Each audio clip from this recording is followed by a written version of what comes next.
시애틀의 잠 못 이루는 밤을 지나 꼭두 새벽부터 시애틀의 명소 파이크 플레이스 시장에 왔습니다. 다운타운 맨 밑 바닷가에 세워진 이곳 이름 파이크는 길 이름이에요. 제가 서 있는 여기가 파이크 플레이스와 파이크 스트리트입니다. 1907년도 8월 17일에 만들어졌다는데요. 미국에서 가장 오래된 전통 시장 중 하나라는데요. 아마 그때도 갓 잡은 생선들과 농부들의 곡식들 그리고 간의 수공업 작품들이 엉켜서 멋진 전통시장을 만들지 않았을까 싶습니다. 120년 전에도 여기는 가을비 겨울비가 왔겠죠. 이럴 땐 정말요 최현 씨의 가을비 우산 속에 이런 노래를 불러야 되는데 말이죠. 오늘 시애틀 구도시에서 신도시까지 한번 젖어볼까요? 오늘 일찍 나온 이유는요, 사람 없는 오리지널 스타벅스를 찍기 위해서였는데요. 시애틀2 스타벅스 편에서 보여드렸듯이 성공했습니다. 여기를 스타벅스 회사에서는 오리지널 매장이라고 하는데요. 사실 1971년 커피콩을 팔기 시작했던 첫 장소는 여기가 아닌 조금 떨어진 곳이었다고 합니다. 중요하지 않으니까 그냥 알고만 계세요. 요즘 코로나 때문인지 아닌 비가 와서인지 빵집과 스타벅스를 빼놓고는 아직 문 연 집이 거의 없더라고요. 와, 요 빵집 재밌죠? 빵집은 요만한데 빵 종류는 거의 30평 빵집 수준이에요. 요 아이디어 빨리 갖고 가세요. 요즘 같은 시절에 요거 정말 좋습니다. 학교 다닐 때 회수권 토큰 가게가 생각나요. 주인과 손님 친밀감이 생기겠습니다. 이 집은 빵만 아니고 주인도 디스플레이 한 몫을 하는 것 같아요. Hi, good morning. 생선 가게들도 진열 중이고 빈 매대들이 막 잔뜩 있는데 여기 뭐가 채워줄까 궁금하네요. 이곳은요 유명하다는 비처스 수제 치즈 공장이자 가게라고 합니다. 제가 사전 지식이 없어서 대충 찍었어요. 그래도 이렇게 대빵 큰 치즈 만드는 거 처음 보시는 분 꽤 계시죠? 저도 처음 봤어요.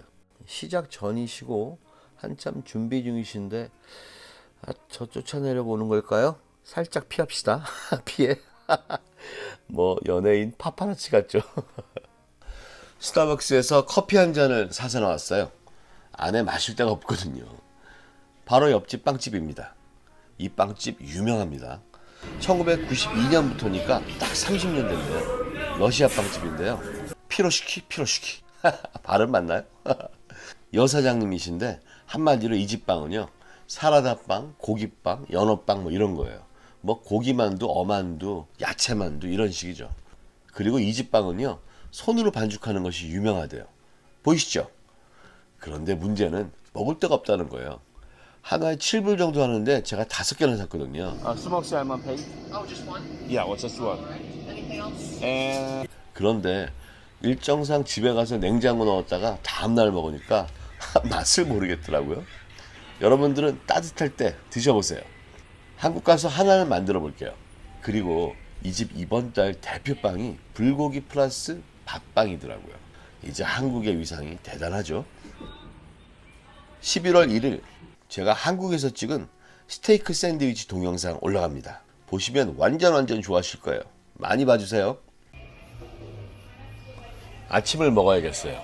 전 가방 속에 빵이 잔뜩 들었는데도 아침을 해결 못하니까 이거야 원래 계획은요. 피로시키 빵을 분석해가면서 스타벅스 커피하고 함께 먹으려고 했어요. 근데 뭐 먹을 때가 있어야죠. 원래 인생이 다 그런 거죠. 어디 뭐 맘대로 되나요? 자, 오랜 역사를 가진 레스토랑 로웰스를 찾아가 볼까요? 로웰스는 1957년부터라니까 65살. 신선한 해산물 그리고 에그 베네딕트 맛으로 유명합니다. 어디 한번 들어가 볼까요? hello. 2층은 분위기도 좋고 벌써 사람들이 꽤 있는데요. 전 촬영하기 편하게 사람 적은 3층으로 올라가 보겠습니다. 3층에는 아직 사람이 없네요. 스타벅스 같은 데선 주문하고 자기 음식 기다렸다 갖고 올라가잖아요. 이거 기다렸다가 3층까지 갖고 올라가야 되나? 조금 고민했었는데 종업원들이 갖다 준다고 하니까 참 좋았어요. Thank you so much. 제가 주문한 훈제 연어 베네딕트입니다. 이 레시피는요. 식빵에다 로즈마리 향을 입혀서 구워내고요. 소리 들리시죠? 구웠고요. 스모크드 연어를 구워서 올린 것 같아요. 그 위에 술안 2개를 놨고요. 갈라주고요. 우와하. 그리고 크리미하게 홀랜다이즈 소스를 만들어서 뿌렸습니다. 게다가 그 옆엔 바삭바삭하게 해시드 브라운도 곁들였어요. 이거 좋은데요? 연어하고 식빵하고 계란하고 이렇게 어울리는지 몰랐어요. 자, 제가 말씀 안 드려도 여러분 만들 수 있으시죠? 그렇게 믿고 있습니다. 현재 이건 제 입맛에 좀 짭니다. 한국 가서 준TV에 맞게 좀 바꿔서 올려드릴게요. 에고, 이거 로열제 사장님한테 혼날까요?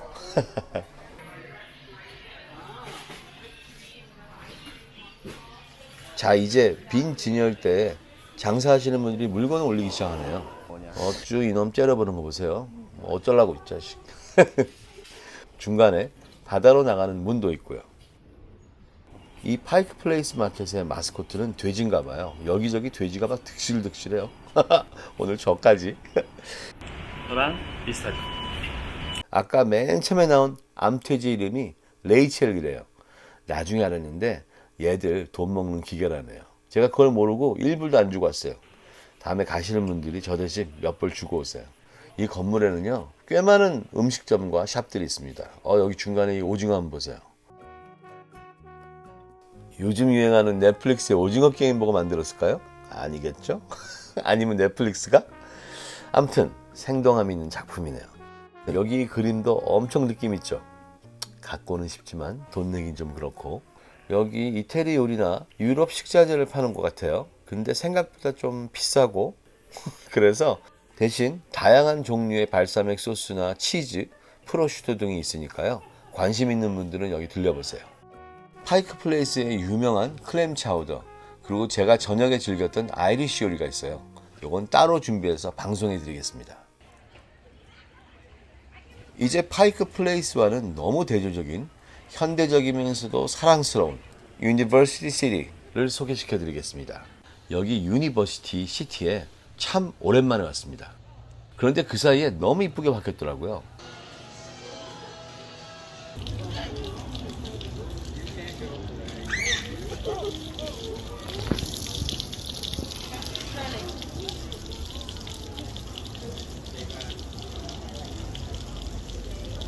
한국이 너무 좋아 하다가도 이런 데로 오면 가끔 역시 미국이구나 할 때가 있습니다. 몇 그루 안 되는 얇은 나무가 이렇게 가을 향기를 느끼게 하는 요 조경이요. 그리고 비와 햇빛은 가리면서도 통로 전체를 야외 휴식 공간으로 만들어내버린 아웃테리어. 참 훌륭합니다.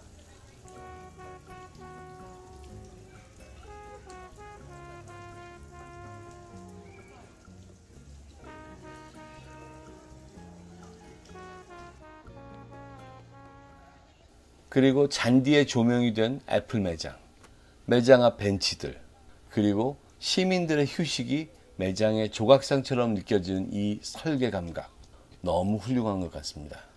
오늘은 여기서 인사하고요.